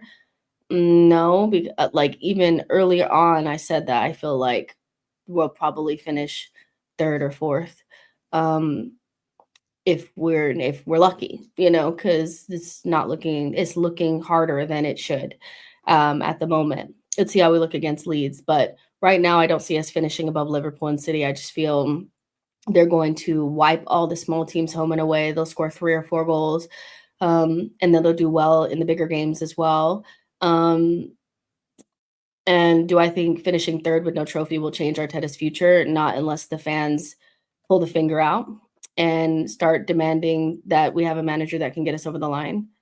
The fans, as long as they're okay with, you know, being in the vicinity, then he won't go anywhere. Alvin, thank you so much for your super chat. Says, wait, we signed Trossard. Then what now? Sell Gabby. If like this, we need Eze, then 200K per week, no more Rodrigo. I mean, I think the writing is on the wall, Alvin, if I'm honest. I do not see a world where we bring anybody else in. I think we'll be getting the Gunner blog. We'll be getting that Gunner blog tweet soon about how Arsenal are really happy with their window and they don't expect any more incomings. They'll probably play games for another week, just to get it really close to deadline day. And then the no incomings will come out. We'll get a loan deal for Sambi Lakanga. We'll get some shit loan for Fabio Vieira. And that'll be it. Eze is at Spurs now. Like, he is basically a Spurs player. And Rodrigo, I saw something today that he's not even going to leave Real Madrid. So the only good thing is we won't have to see him in this league, because that was going to be painful. We already have to watch Eze play for the Ops. I really don't want to watch Rodrigo playing for Man City. Blaze says, Jess, does Isak deal to Liverpool worry you? I can't lie. This is scary because if it happens, it's going to be very dark and a long season for us. Not really. Because I think we're going to finish 3rd or 4th, so we haven't done enough ourselves for me to even be worried about what anybody else is doing.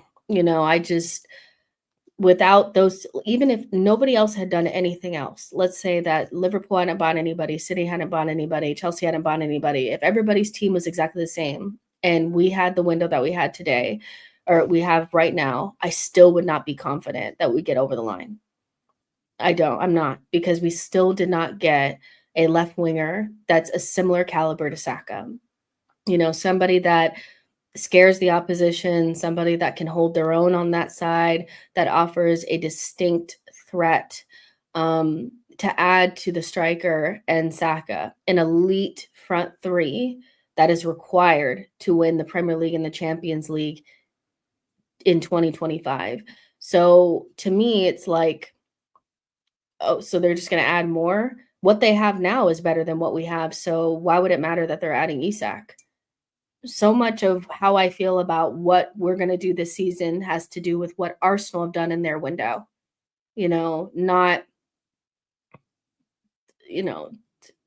our attack was already not as good as theirs last season. So, it's just getting even better. Jess, we need you back on Dan Potts Roundtable. School these Arsenal fans. I already have enough problems going to Judge Mo's channel. I don't need more. I'm trying to avoid the cookage as much as possible, but it seems like it's coming. Arteta chose Madueke over Eze. Leao is exactly the opposite of what Arteta wants in left wing, not his system player. Is Saka really that better than Trossard, not sure about that.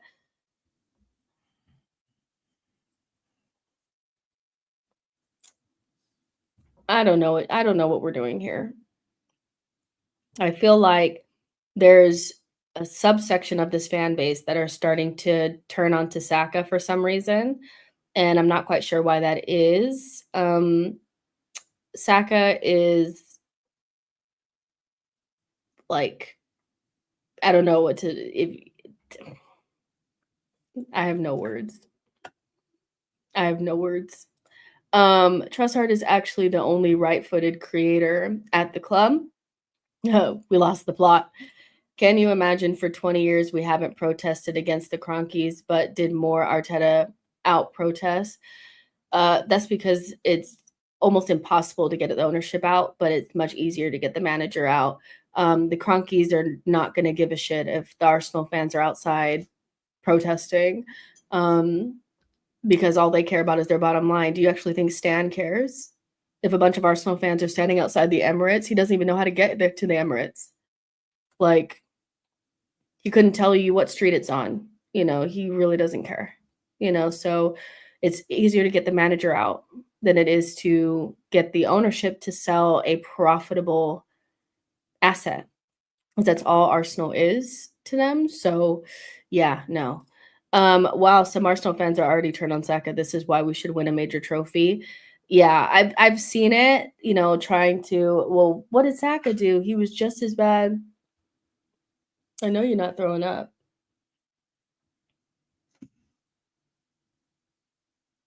Don't throw up. The whole Saka thing, comparing him to Martinelli, like he didn't run, he didn't do this, he didn't do that.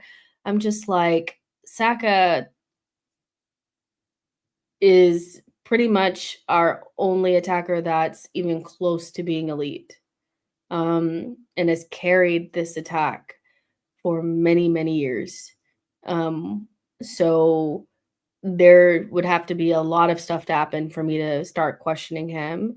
Um, he was poor against Man United for sure, but this weird subsection that's starting to pop up, I'm like, what is this? Because I do sense that sometimes it doesn't just stem from, I feel like sometimes it comes from wanting to somehow protect the manager, and you start to see it pop up where all of a sudden, like, you don't like, Martinelli is keeping Arteta from doing what he needs to do. Odegaard's keeping Arteta from doing what he wants to do. Now it'll be Saka.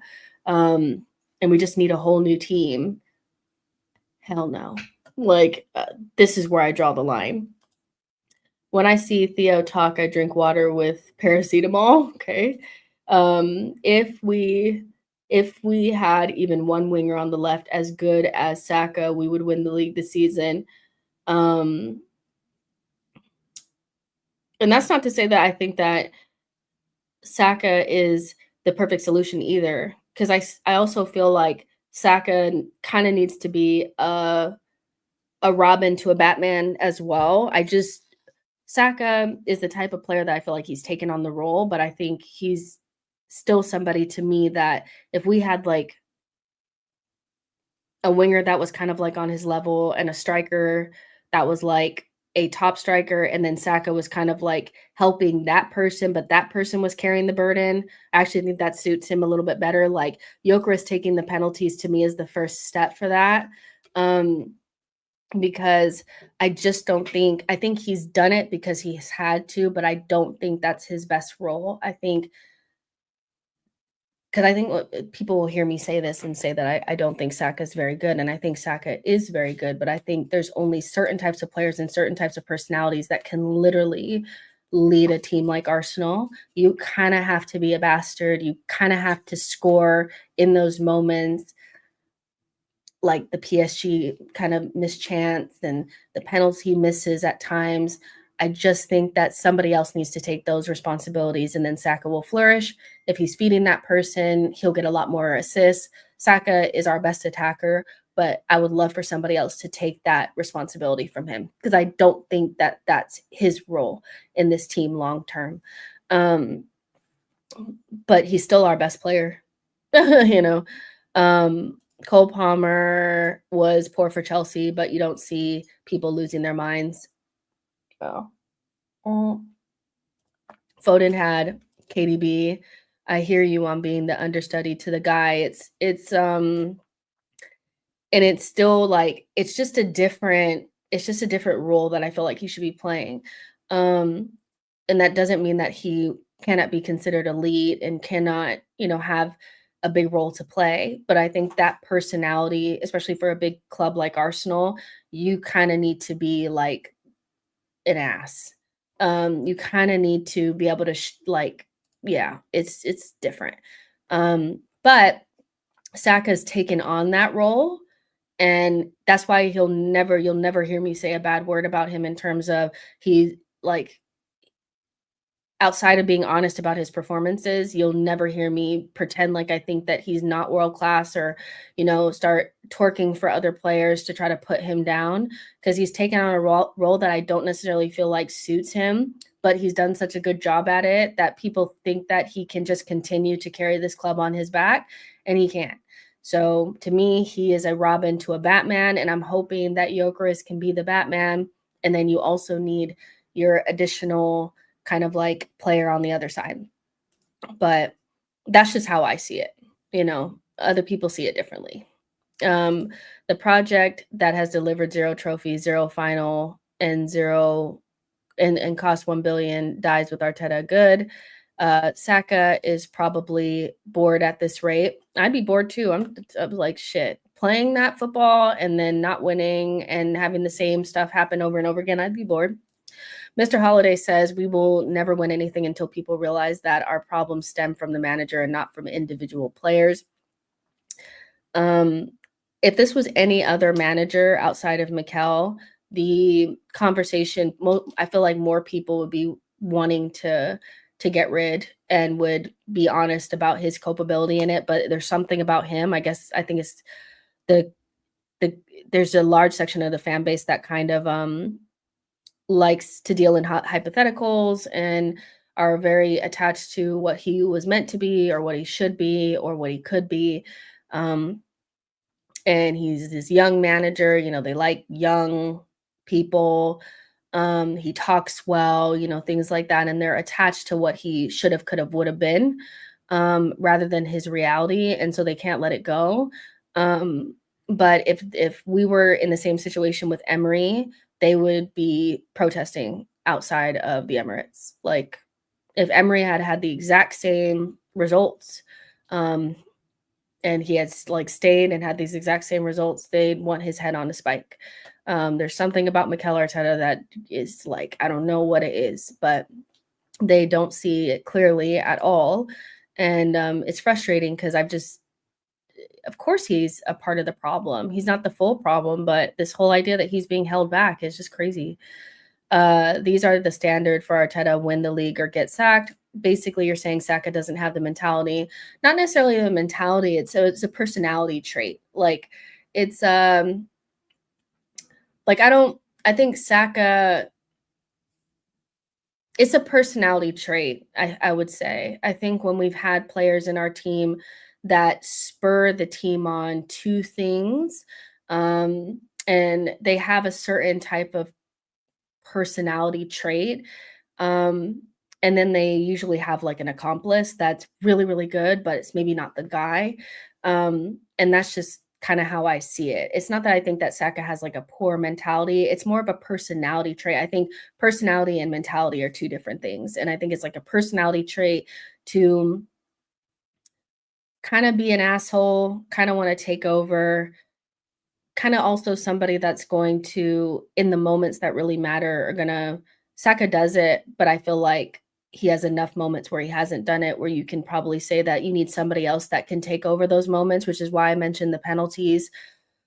It's not about Saka having a bad mentality. I just think he's a Robin to a Batman, and that would not take away anything from him being world class or elite. It's just a role in a team, and I think that he's playing two roles. He's playing Batman and Robin, and he needs a Batman, like badly.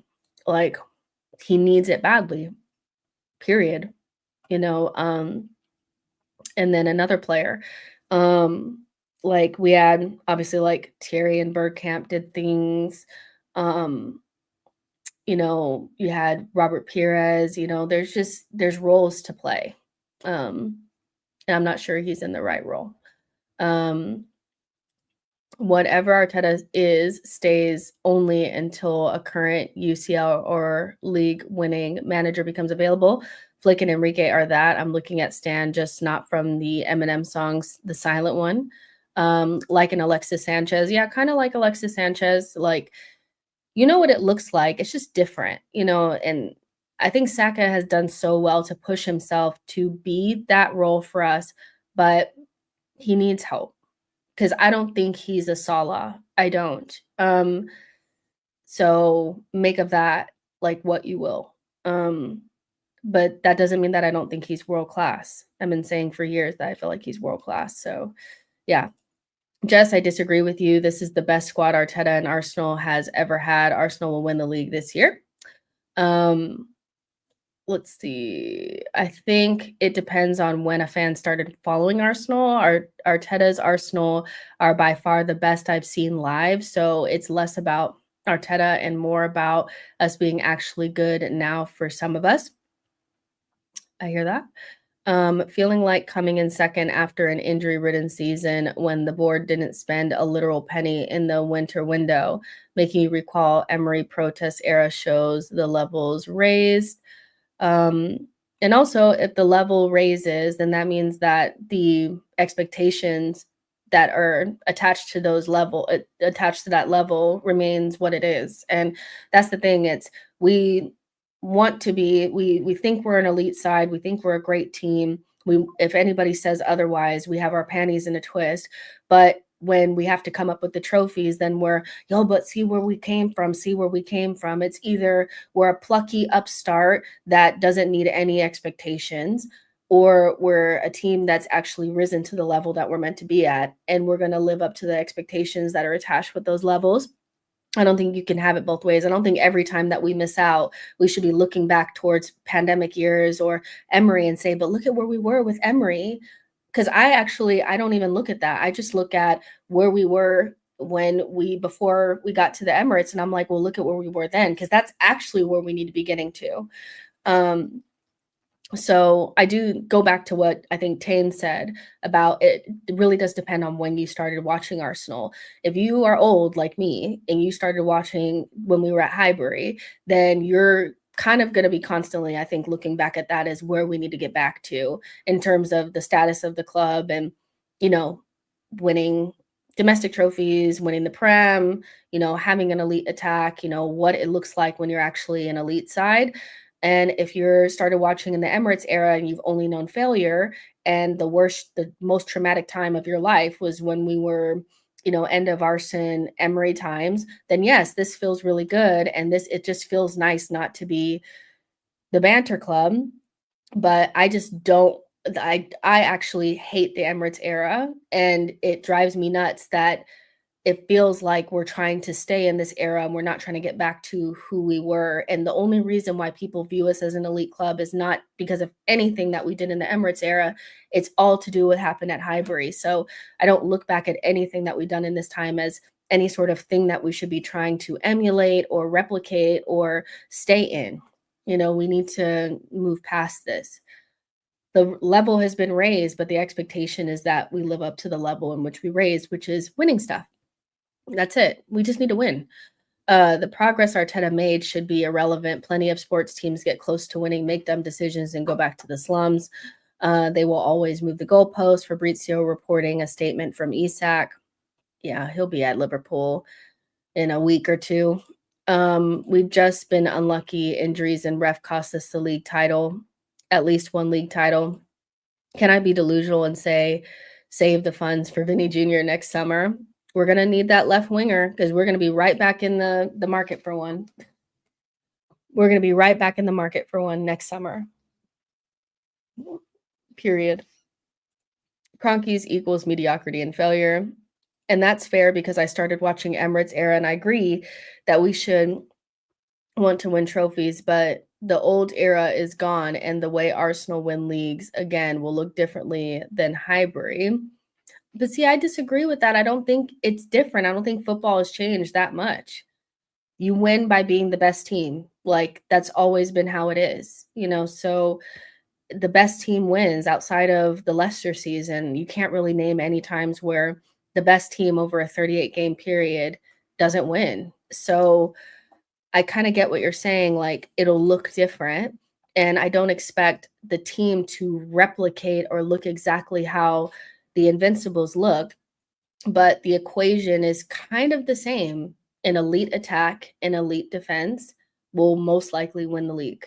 And we don't have an elite attack. So unless there's an example of a team that did not have, and even Leicester, they had a Riyad Mahrez that was one of the best wingers in the league, and Vardy. So yeah, I still see that the way that we'll win it will be with an elite defense and elite attack. Oh, and a world-class manager as well, because that's usually a part of it too.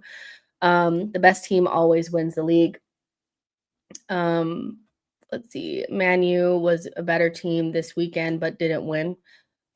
Jess, Leicester were the best team that season. Well, I would say that Leicester, the only reason why it's considered a special and an anomaly and the Leicester season is so special is because they technically probably shouldn't have won, because all of the better teams played poorly, and on paper they probably weren't the best team, but they deserved to win it because they were the best over a 38 game period.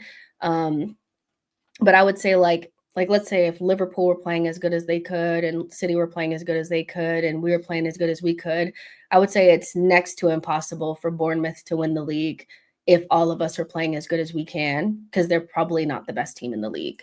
And that's my point. The Leicester season is called the Leicester season. It's a special season because we know that they probably shouldn't have won the league. So Leicester League win was amazing. Like if Arteta was backed in attack, like in defense and midfield, we have a league title. I guess, if he was backed, fairs, I guess.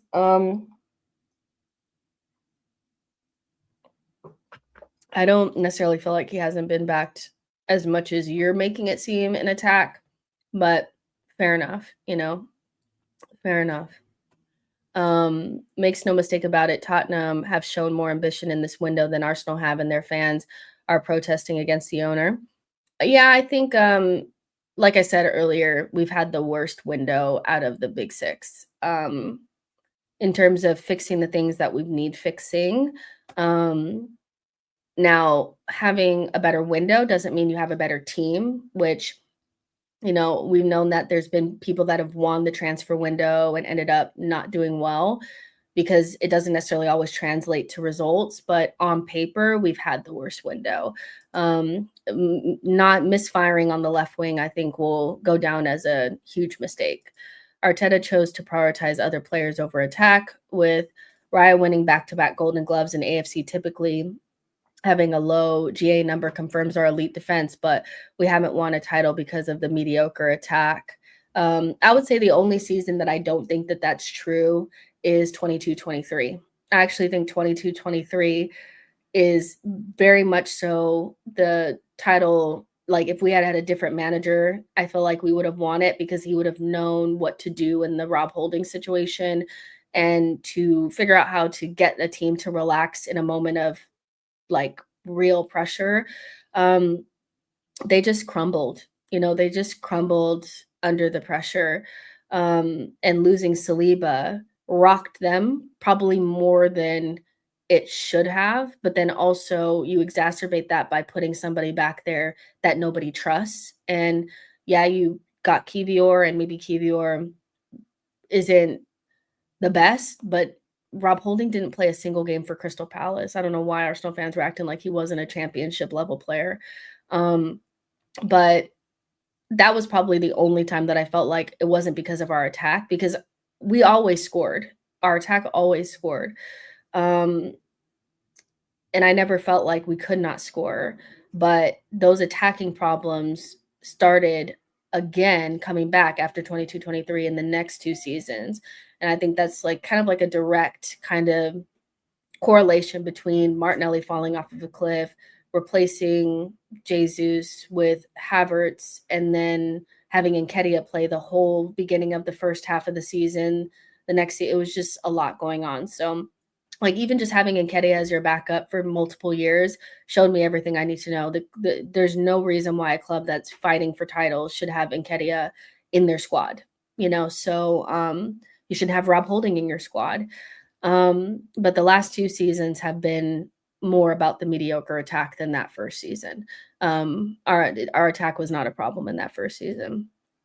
They just crumbled in that first season. People are scared that Mikel leaves and applies what he learned on the job elsewhere and they succeed. I don't agree with this though. I'm not even afraid of that at all because I do feel like the only way he'll change is if he goes somewhere else. To be honest, I feel like you have to get out and see clearly, and almost like because your ego is also going to keep you from almost admitting fault. I feel like as well in the place that you're at, because if he just switches things and goes to the 22-23 and does everything that we've been basically saying, he basically has to almost cop to the fact that he's made a lot of mistakes to the detriment of us winning trophies. So, yeah, I think he'll only really change and apply the things that he's learning now at a new club. And he may succeed there, but he won't succeed here because he's not going to change. So it doesn't matter if we just keep him. I don't know why people are worried about that. I don't care what people do when they leave. It doesn't matter to me. Arteta's arrogance and lack of talent evaluation will cost us again, unfortunately. Let's see. No way Leo signed a new deal. He did. The longer he stays, the more time we'll waste.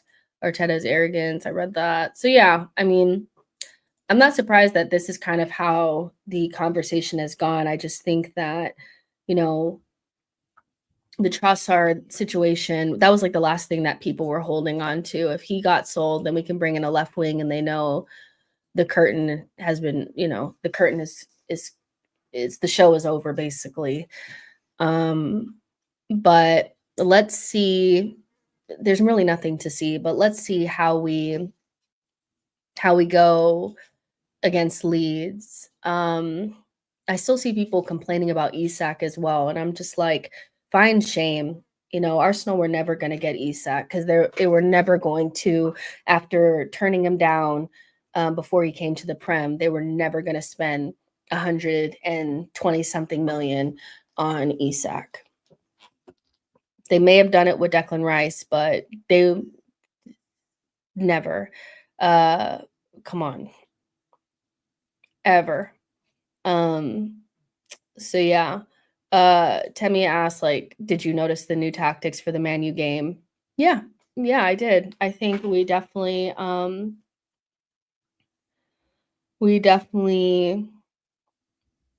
tried to do something different. We weren't good at it, but I would much rather watch us struggle to do something new that actually will be to the benefit of the striker that we bought than continue to play a way that doesn't suit him.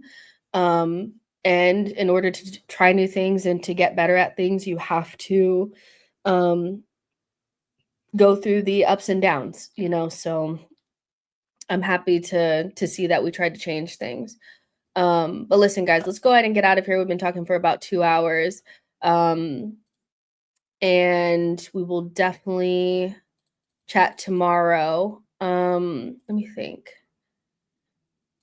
There's nothing really going on tomorrow. We'll see if anything else develops. I just do not see us bringing anybody else in. But if anything happens, you guys know, I'll update. The guys look so good in their PFA, like, suits and stuff. I really hope we don't let them down this season. But yeah, make sure you guys like the video and subscribe to the channel on the way out. And we will talk tomorrow. Bye, guys.